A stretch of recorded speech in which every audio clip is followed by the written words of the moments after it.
morning, students. Welcome back, dear children. I hope you have completed your assignments, and I wish that you are safe and secure in the comforts of your home. Today, I am going to handle the chapter The Snake and the Mirror, written by Vaikam Muhammad Bashir, who is known as Beppo Sultan. Vaikam Muhammad Bashir was a renowned Malayalam writer with a God-gifted ability of using the language in the utmost simplicity and funny way. In the story The Snake and the Mirror, Bashir depicts the homeopath as an incarnation of his love and concern towards all living beings, as well as his humor sense. He is a writer who taught the world serious lessons of life through the funny stories. The theory of coexistence is presented humorously in the story.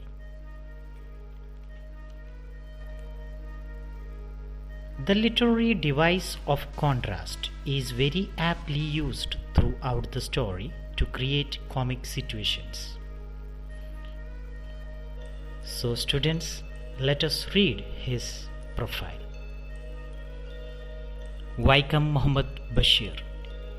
Shri Vaikam Muhammad Bashir was born on 19th January 1908 at Vaikam, a princely state of Travancore. He was a noted writer and a freedom fighter. He wrote novels and stories in a very simple and open language and in a funny style. His most famous works are Balyakalasagi, Pathummayude Aadu, Madilugal, Enduppuppaakkoru Aanayundayirunnu, Janmadinam, Anarghanimisham, etc. He was awarded the Padma Shri in 1982. When he was 86, the Beppo Sultan, so was he called, fondly passed away on 5th July 1994. Children, shall we start the class? The Snake and the Mirror. Paragraph number 1. Has a snake ever coiled itself round any part of your body? A full-blooded cobra? All of us fell silent. The question came from the homeopath. The topic came up when we were discussing snakes. We listened attentively as the doctor continued with the tale. So, students, which are the new words from this paragraph? Yes, coiled. Then full-blooded. Next, homeopath. Then, yes, attentively and tail. Let us find the meanings. Coil. It's a verb to wind or reel. Chuttuga ennartham. Full-blooded, which means very healthy and youthful. Next, homeopath, a person who treats illness using homeopathic methods. So he is a doctor. Then, attentively, which means carefully. Tale, story, often involving magic or exciting events. I think I will ask you some questions. Has a snake ever coiled itself round any part of your body?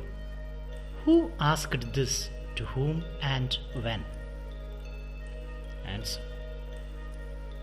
Yes, the homeopath asked this question to his friends when they were discussing snakes. Then I will ask you another question. What was the topic that came up for discussion between the doctor and his friends? The topic of their discussion was snake. Then the next question, What does the expression a full-blooded cobra suggest? It expresses that the cobra was very healthy and youthful. Have you seen a cobra, children? Let's take a look at the cobra. So, this is a cobra, and you can see this is its hood. Okay, so I believe you will not have any doubts from paragraph number 1.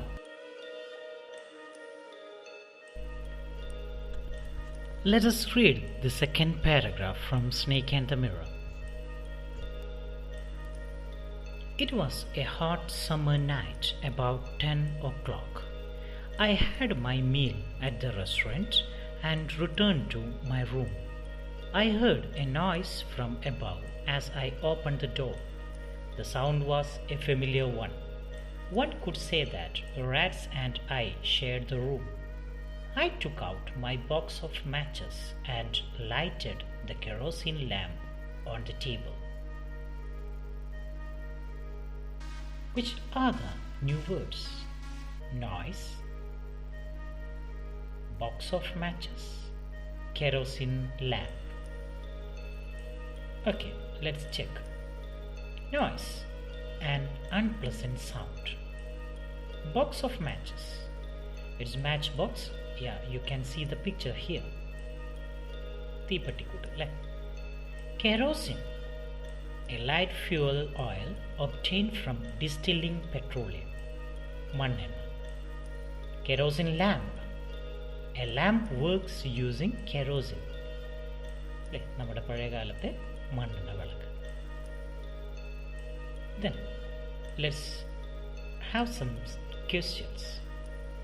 The sound was familiar one. What was the sound?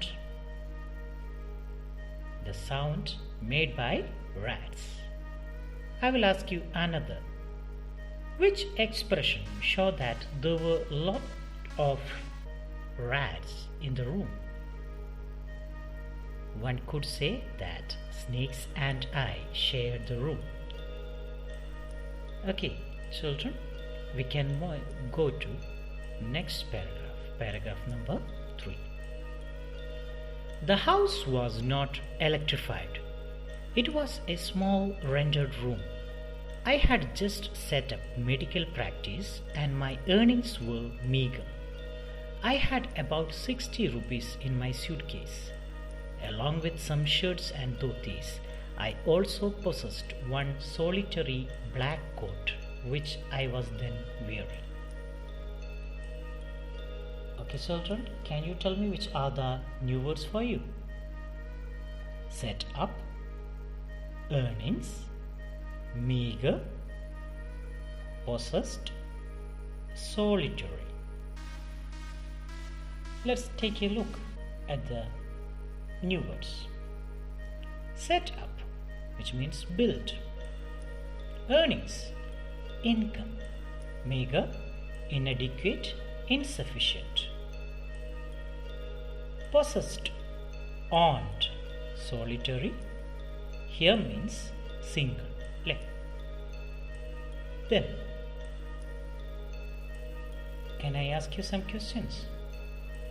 How do you understand that the doctor was in a poor financial condition?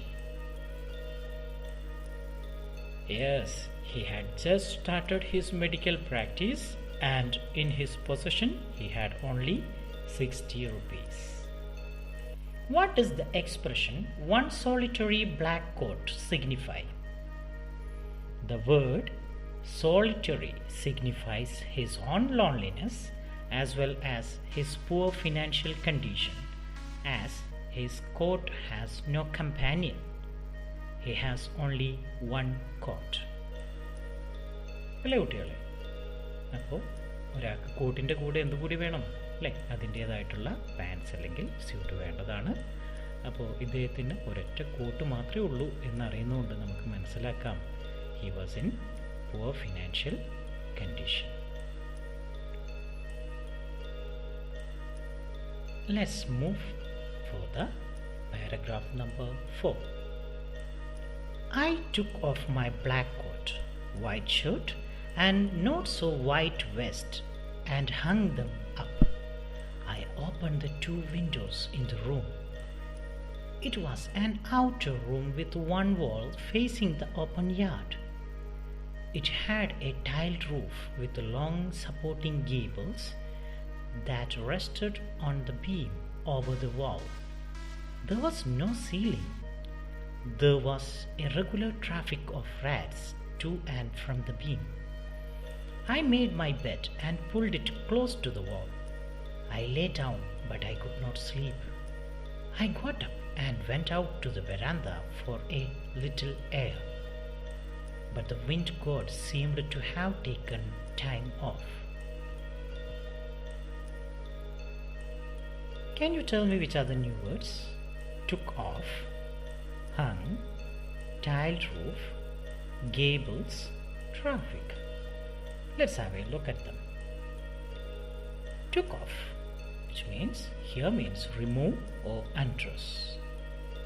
Hung, fix something at the top and leaving other parts free to move. തൂക്കിയിടുക എന്നർത്ഥം. Tiled roof, roof covered with tiles. Gable, the upper part of the end wall of a building between two sloping sides of the roof that is shaped like a triangle. Traffic, movement. And let's have a look at the gables. The upper part of the end wall of a building between two sloping sides of the roof that is shaped like a triangle. Here you can see this is the gable.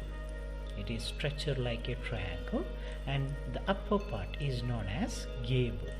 Can you see it? Okay. And what is a tile roof? Oh, you know that. This is the tile and a roof made of tiles is known as tile roof. Children,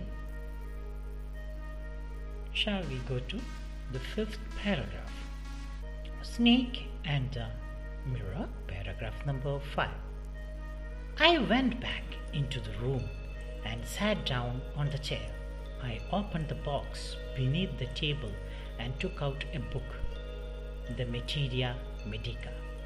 I opened it at the table on which stood the lamp and a large mirror. A small comb lay beside the mirror. Which are the new words? Beneath, then Materia Medica, then beside. Let's find the meaning of them. Beneath means under.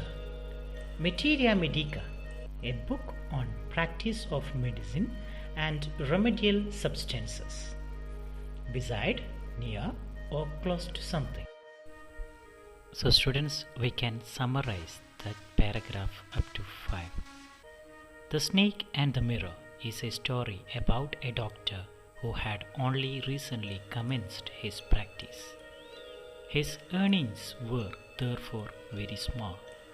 He lived in a small rented room, an outhouse with 2 windows and a tiled roof. The tiles were supported by gables which rested on the beam and there was no electricity. He had only 60 rupees in his bag. Apart from a few shirts and dhotis, he had one solitary black coat. The room was infested with rats. However, his dreams and ambitions were in contrast to this. One hot summer night, he had his meal at the restaurant and returned home. He lighted the kerosene lamp, took off his coat and shirt and opened the 2 windows. He settled on the chair and took out a medical book, Materia Medica, to read. There was a large mirror on the table on which stood a lamp. Okay, students, I believe that you will not have any doubts up to paragraph 5. We will meet with another episode soon. Up to then, thank you.